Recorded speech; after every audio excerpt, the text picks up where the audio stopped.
Okay, super quick demo of using something like KClip and how I typically tend to set it and use it. I'm just going to grab samples from my sample library to make this as fast as possible. So the first thing to know is, a lot of sounds don't need to be clipped. You don't want to clip them. They're already clipped or limited to within an inch of their life. So bass loops are a really good example. If you get bass loops in a preset pack or a sample pack, they're already going to be really compressed like this. You can't push this any harder. It's just going to sound bad. It's going to start falling apart, right? Now something like that, maybe there's a little bit of spiky stuff here, but it's still pretty much all RMS. All RMS. There's hardly anything there to clip. Right? So these are examples of really well-treated bass loops. Same thing there. See, they're just sausages. Already clipped, already compressed. So I would almost never drive something like this into a clipper. If I pull a sample out of a sample library like this, I'll just use this as is. It's already processed, right? Now where you start seeing things that could be clipped,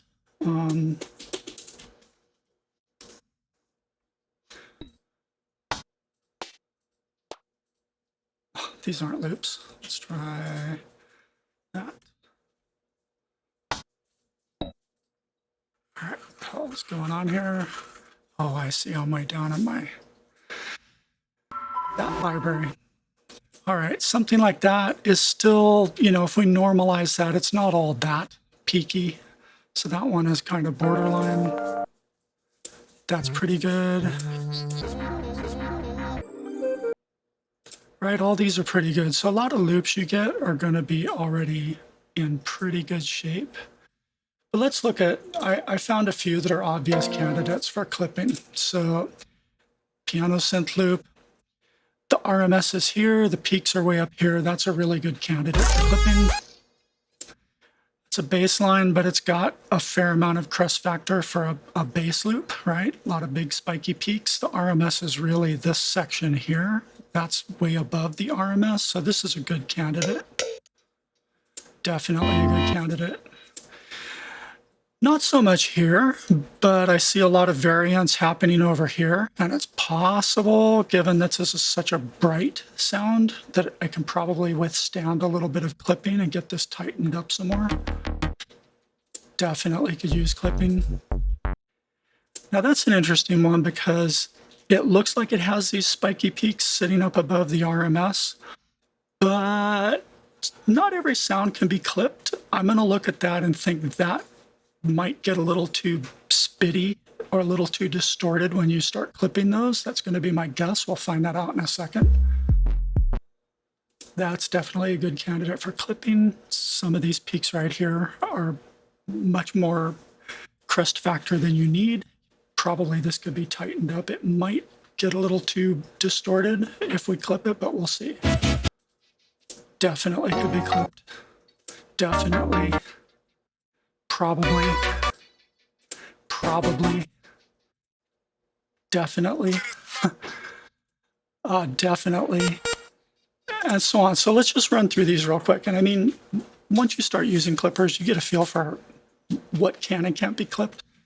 So let's just start with the first one, right? Drag this up here. Hey, stop that. Let's drag it this way. Okay, so let's loop that.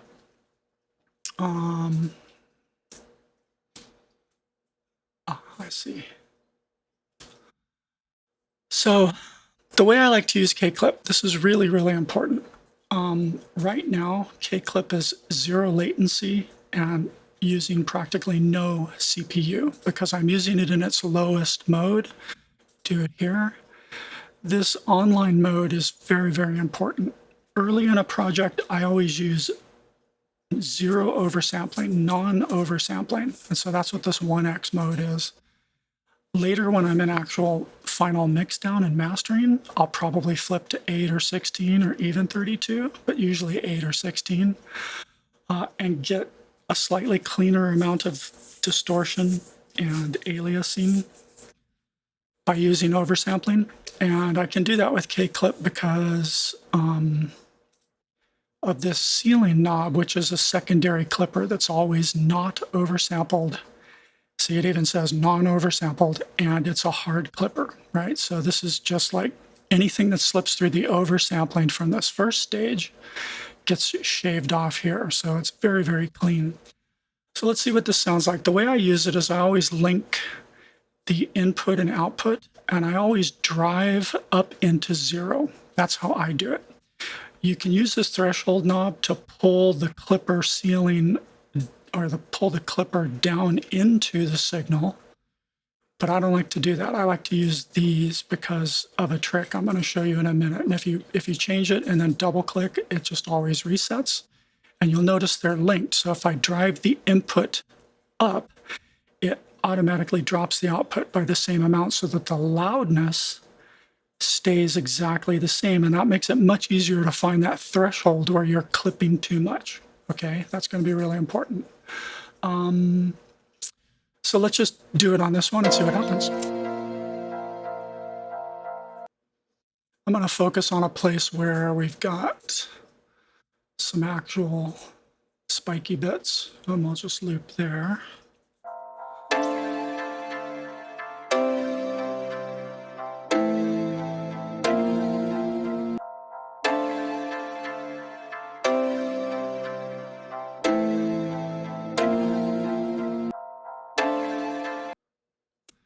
Okay, I think that's about good just from looking at the meter. So you can see when I go, I'm clipping about 5.7 dB. It's 6 on the meter, so it was a little bit under 0. It's like really close to 0, but not at 0. So look at the waveform before, right? You see a really good rendering of the waveform, and all I'm trying to do is watch these peaks and just visually turn up the input until those peaks are getting closer to the RMS of the signal. I'm reducing the crest factor manually.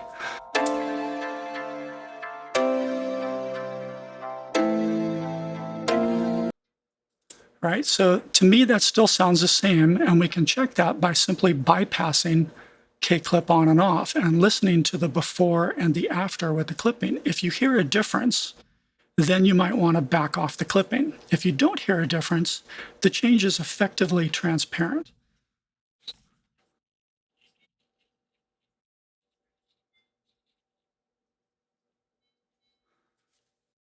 And I was just making sure my ears are hearing things accurately. I have really trashed hearing, and yet I'm proof you can still do really good mixing and mastering. Okay, hold on a sec.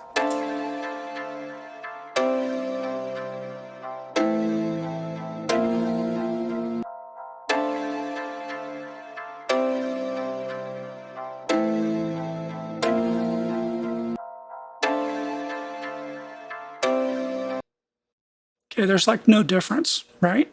So we've managed to reduce the peak by nearly 6 dB. It's the same sound. This is what you want. You mix by RMS. When you mix by fading, leveling your faders, you're listening to the loudness, you're listening to the RMS. Your ears and your brain barely notice the transients. The transients are a feel thing, a little more pokey, a little more prickly, right? When you think of punch, you're thinking about a very long type of transient that's usually created with compressors, not these really super short transients that are just in a lot of signals, right? Really short transients are almost invisible to your brain. And especially if the transients are bright in the high frequencies, the distortion you get from the clipper is masked by the bright range it's in. You can hear the actual distortion that's happening here if I click this one knob right here. If I click this button, you're going to hear what's happening every time one of those sharp transients is clipped off.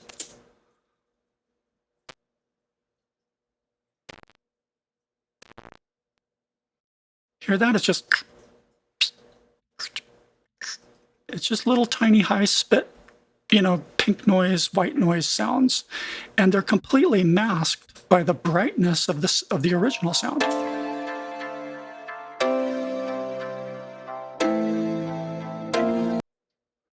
Okay, so clippers are fantastic. And now look at the difference in the meters over here. Without the clipper, let's see what it looks like. You're going to see the peak and the RMS here.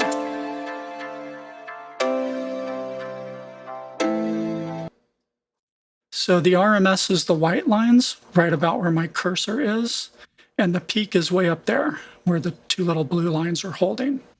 Now, watch what happens when we turn on the clipper.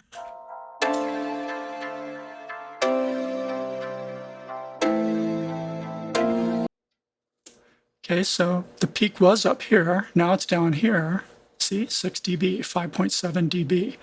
So what you can do when you've found that breaking point for the sound is you just unlink it, double click the output, and now the whole thing's going to be a lot louder.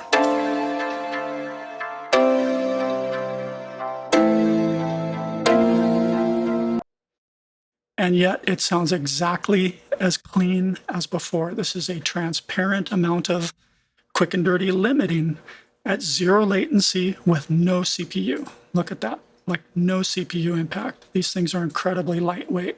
So then now you've got the sound where it needs to be, and it's right up against 0. It's clipped up into 0, right? Past 0, and then clipped back down right at 0 effectively, because that's what our ceiling is at. And then all you do is just pull the fader down to set it where you need it to be in the mix.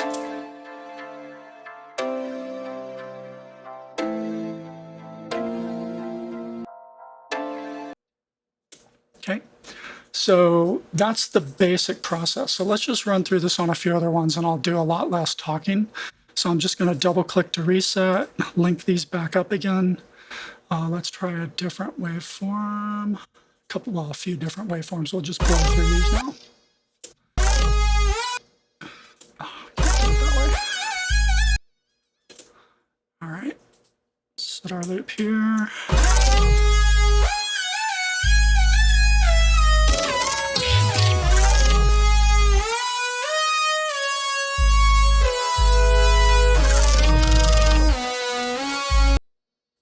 Okay, I'm going to focus on this section that's got a lot of spikes on it.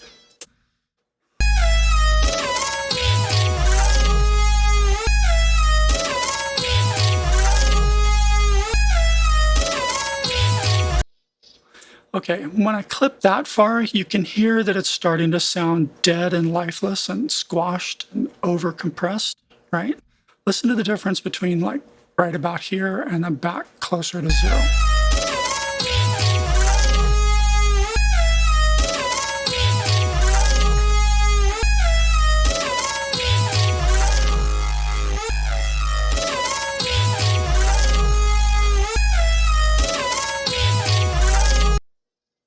So this can be clipped a little bit, but not too much. I think right about here is about how much it can stand. And we'll do some A/B now and compare it. Let's see how much this is actually clipping it.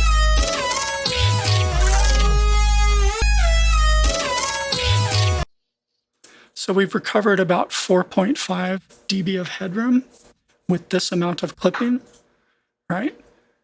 Now you may ask, how's that possible? It's only clipping 2.8 dB. 4.5, well, that's because this might be a 32-bit sample, a 32-bit float sample, and it's clearly normalized right up to 0 dB in the sample itself, but I have a feeling this was saved at 32-bit, and so the peaks are actually probably truly above 0, but they're not clipped because of the way 32-bit float works. So anyway, the point is just do it by your ear. Now let's see how it sounds. We're going to compare on and off.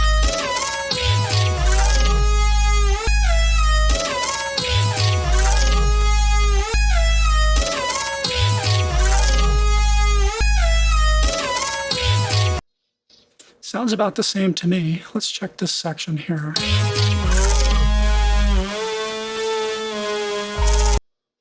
Oh, why aren't you looping?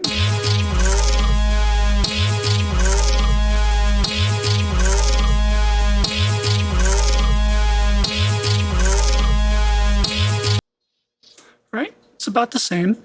So again, if you're doing a quiet track at Spotify levels, okay, sure, you're going to want all these transients. Why clip? But if you're working in loud genres and you need to squeeze out every little bit of crest factor you can, so you can build something that will sound good in a super small dynamic range. You got to do this stuff. And so you find the amount a sound can be clipped. And then once you found that, you just unlink it, kick the output here, and now this is what it will sound like. Oops. And then, okay, that's clipped right up to 0. Pull the fader down, get it where it needs to sit in the mix, okay? And you can always come back later and pull it back out of 0 just by pulling back on here. Like if you do your whole mix and you go, holy crap, I'm hitting -4 LUFS and I don't need to be that loud. Well, then you can go back to your clippers across the mix and you can think about, well, let's just back every clipper off by like a 0.5 dB. And you can go through all your clippers and just pull the input back. And then if you pull it back a 0.5 dB, you've made the RMS, or the loudness, a 0.5 dB quieter. So you would find, the faders and move it up by a 0.5 dB. And then it's going to be the same level as before in the mix, but you're giving yourself more headroom to work with. So you're just kind of increasing the headroom and letting the peaks come all the way up to the headroom again. Maybe that's a little advanced, but there you go. Let's try another sound.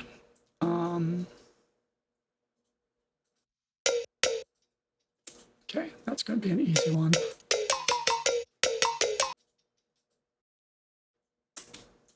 Loop to that. Let's reset these. Oops, do it this way. Okay.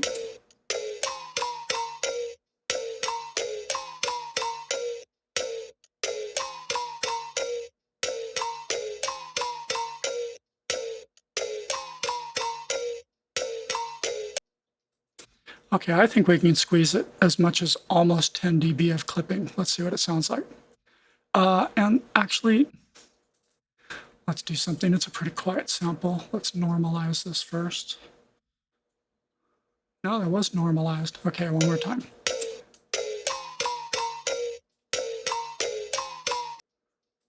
Okay, on and off.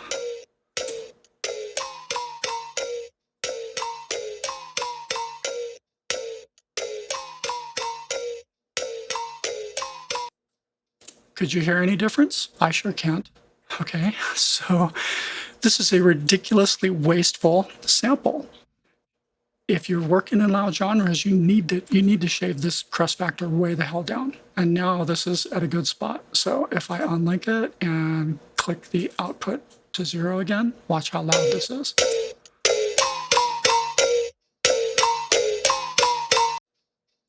And just in case, well, see, you can't really do the direct comparison when the loudness is really different, but that's why I really like this link, because you can find that breaking point and then you can trust what you've done. Next sample. Yeah, this is an interesting one. I'm not sure this can be clipped, but we're going to find out. So if it can be clipped anywhere, it would be right around here. So I'm going to maybe grab from here to here, where we've got some peaks that are way away from the RMS. Let's just see if we can shave those down. Maybe, maybe not. Link these up again. Make sure this is at 0 again.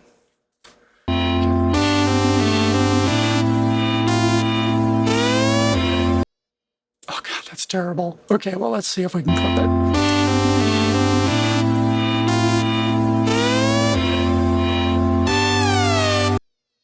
Okay, I feel like that's starting to distort too much. I can hear a difference. Let's see if you can hear the difference.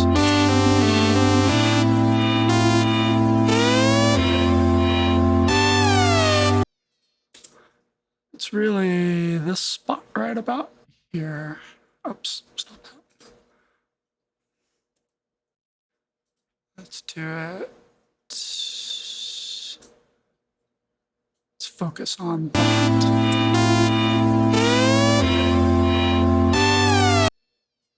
Actually, this is the spot where we're going to hear it the most.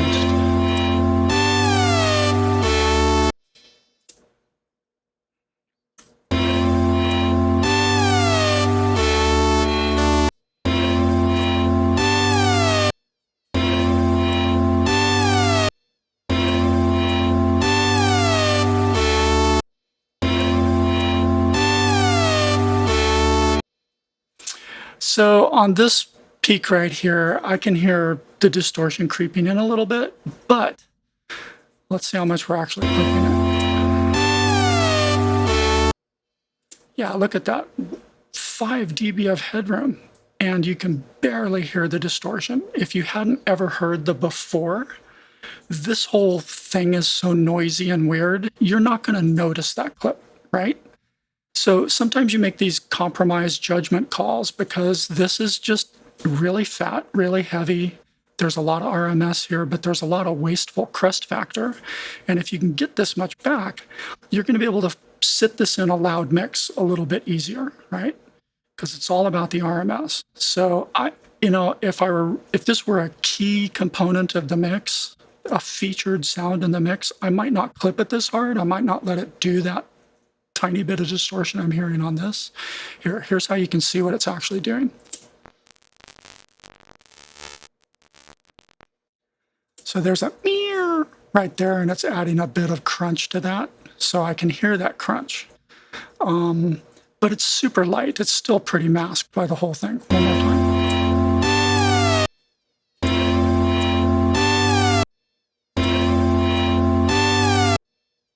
It's really, really subtle. So you could make a choice there. You could say, screw it. I want to get 6 dB of headroom back, or 5 dB of headroom back. So anyway, this is an example of a borderline case. Let's do, yeah, this one can definitely be clipped.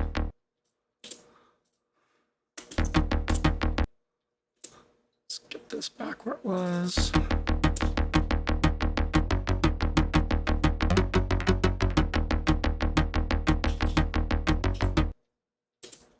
Is that even on? Oh, I know what I need to do. This is super quiet. Let's normalize this. All right, now it's a bit louder. Let's try again.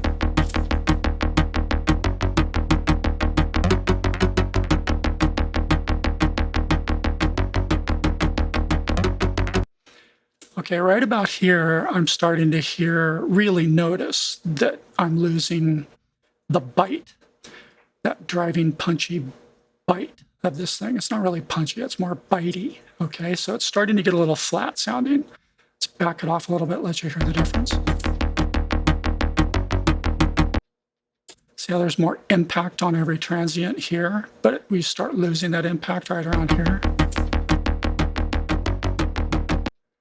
See, it's just too flat and lifeless. So you learn to do this visually after a while, and just visually, I'm going to guess I can clip it about that far and it'll sound identical, but look at that. I'm regaining 8 dB of headroom. Now watch, these are going to sound almost the same.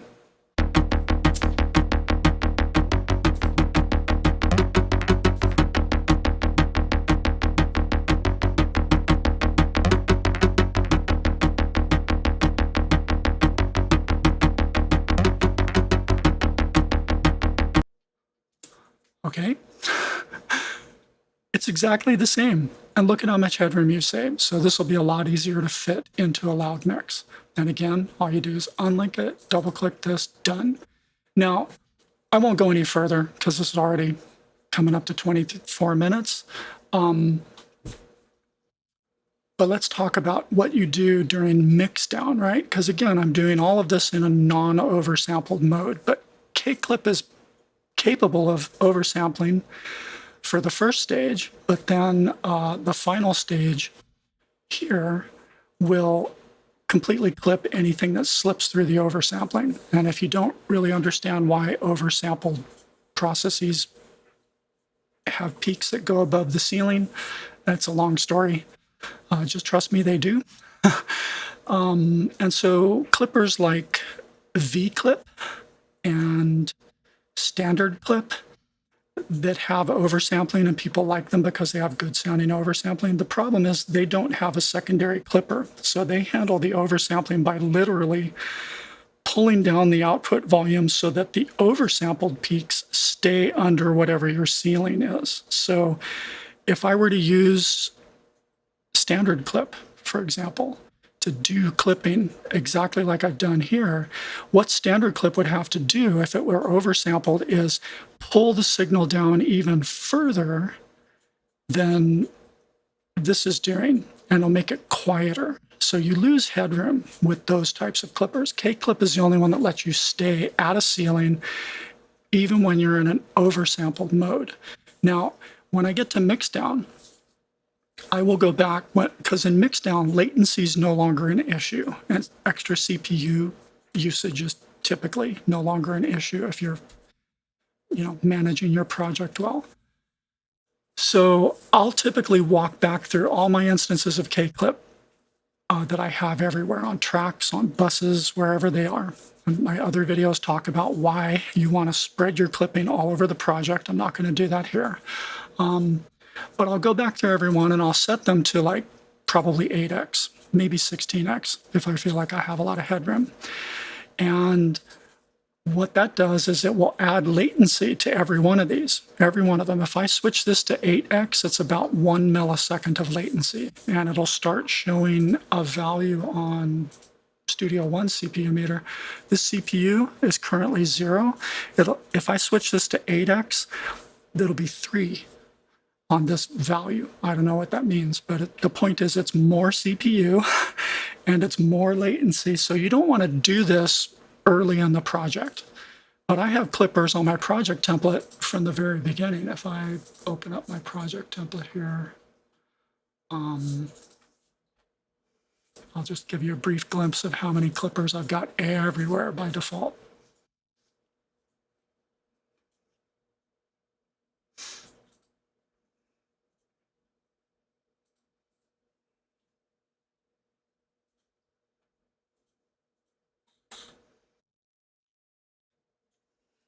So here's sort of my empty starting tracks. I just have everything broken up into sections, and most of these don't have anything on them at first. So, but when we get into my drum tracks, every single channel in my drum machines has KClip on it by default. And all of these are set to just like clip. If anything goes over 0, it just automatically clips it, because I want to hear the clipping. I drive I gain stage my projects really hot. I gain stage super high because I like to hear what everything's going to sound like at loud levels. Personal choice. And the point is, I don't want my peaks actually going above 0 and not being clipped. I want to hear what's going to happen in a way that more closely approximates the mastering stage. I want to hear everything that's going to end up clipping by the time it gets to the master. So by having KClip on every single track set to clip everything that goes over 0, I'm just getting automatic limiting and automatic clipping on everything. And I can easily come in, and if I see a meter hitting exactly 0, I know that it's probably hitting KClip and being clipped. And so I can just double click my clipper and see how much clipping is happening there. And then I can decide what to do about that if I feel like something's wrong. Or I might just let it go, right? Look at this. I have KClip on every one of my drum channels. It is on my sub channel only because sometimes I work with 808 sounds, and it's okay to clip 808s. I wouldn't clip a clean sub. So often I will take KClip off or just deactivate it, right? I don't clip clean subs. I'll clip really nasty, dirty 808 type subs. That's it. I've got kind of a default channel I use to generate crazy sounds for my drops. And it's got all kinds of crap in it to make funky sounds. And since a lot of these will really insanely increase the crest factor of the track, and I've got a clipper there at the end just as like a safety limiter, and also to hear what's going to happen with that signal. Then a lot of my melodic stuff doesn't really exist at first, so I don't have any clippers here. But once we get over to my buses, again, all of my sub buses for the non-percussive sounds, that's what these are. These are like my drop sounds, my interjections, my chordal sounds, my melody sounds, my lifters, my atmospheric, my Foley. Every one of these has a clipper at the end, and I will clip them with KClip. They all clip at 0. And then when we get over here into the drum submixes, again, KClip is effectively at the end of every one of them, except for the FX bus, like for the reverbs and stuff.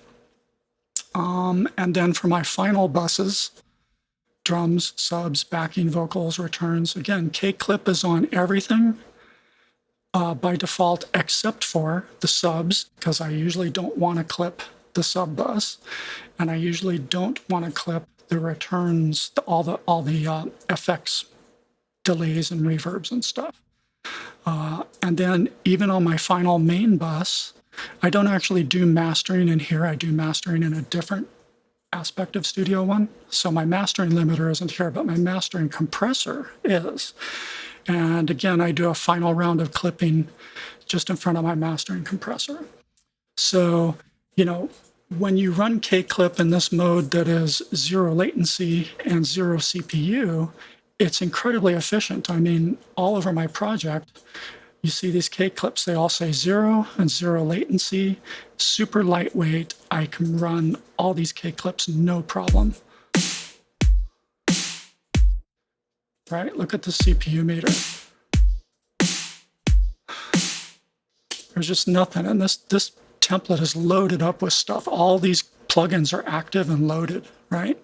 So that's pretty much my overview on KClip and why I use it these days and how I use it. Hope this has been helpful. Thanks a lot. Bye-bye.